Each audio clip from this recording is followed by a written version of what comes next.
One morning, I got a call. One of the neighbors said that my mother had been out walking and she didn't look like she really was fully aware of what was going on. I realized that there had been a dramatic change. Suddenly, she wasn't the person I had known my entire life. She was remembering things that never existed. She got a bit paranoid. She said, well, I guess it's time to freeze me. She knew death was near.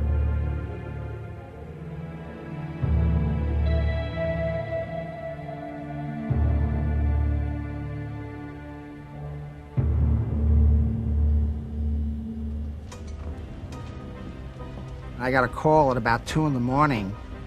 The nurse said my mother had almost died a few minutes ago and she was desperately trying to revive her.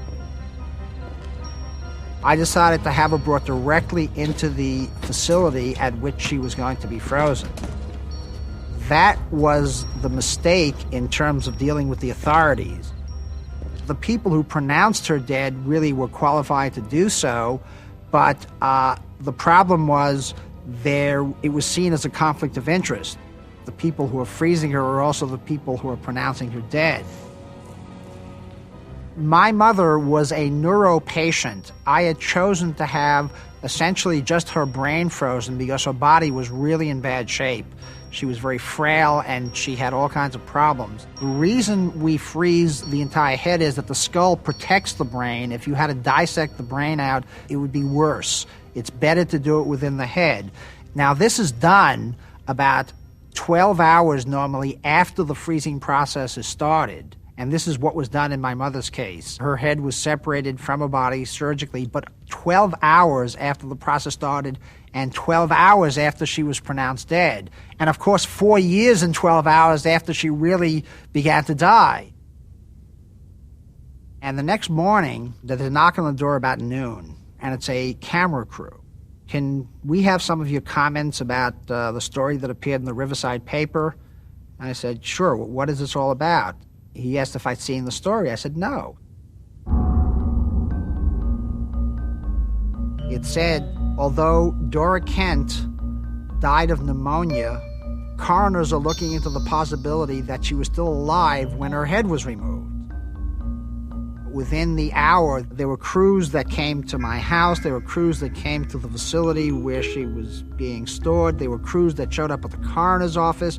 It was a 3-ring circus, or probably a 4-ring circus. There were many rings in the circus.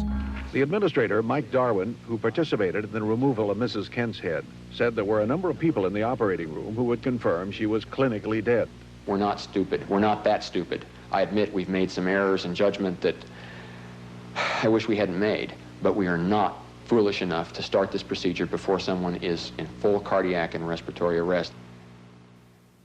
I get a call from someone at the facility, and he says, they're here. They've got the police, they've got, I don't know, fire engines, everything in the world, and they're there with a search warrant to autopsy my mother's brain.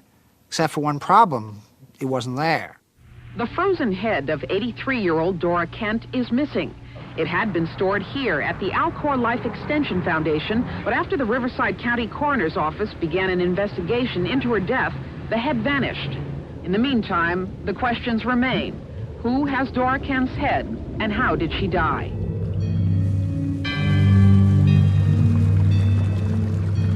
They were furious, and they started threatening all kinds of things, threatening to defrost all the patients, threatening to throw people in jail.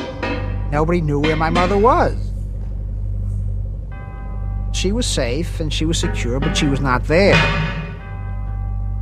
They were talking about doing all this investigating, but they weren't doing a damn thing. They were just posturing, flailing their arms about and, playing cops and robbers.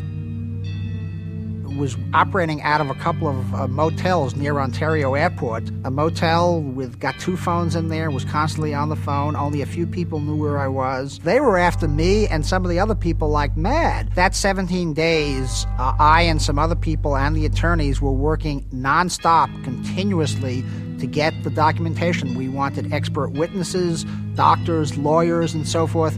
We needed legal arguments, case law, all kinds of things in an unprecedented situation. Saul, I know you haven't really talked about this, but I really, really want to know, where was the head during all of this time? I really don't want to comment on that. It was at a private person's residence. It was not at mine. A private person was maintaining it in their residence. That's where it was. What do you mean a private person is maintaining? A residence. Someone took it home.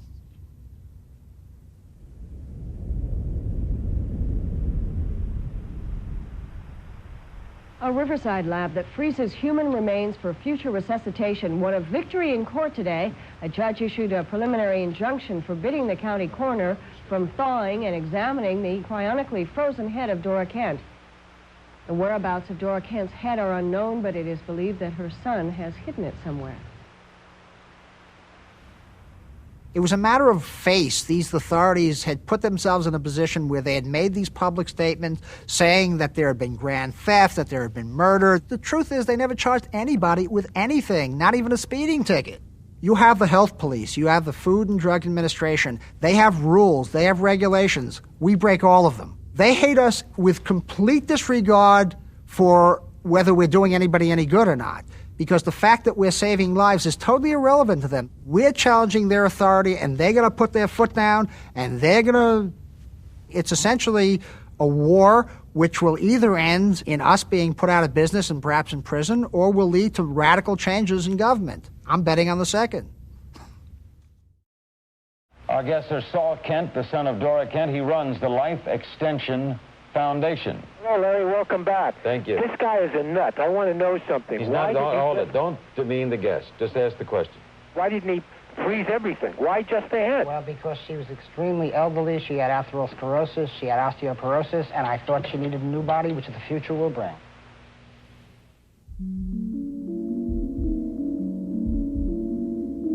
You can say, well, someone is 80 and they're coming back in the body of a 20-year-old, but actually it's going to be far better than that. In the future, you will come back in the body that's far better than any 20-year-old is today. It goes beyond the idea of the Superman. All Superman suggests is superpowers, but the same as we have now. We're going to have powers far beyond that. You want to experience what it's like to be a man or a woman? You can do so for a while and switch back. Right now, there are people who are transsexuals who actually have operations that change them from men into women and from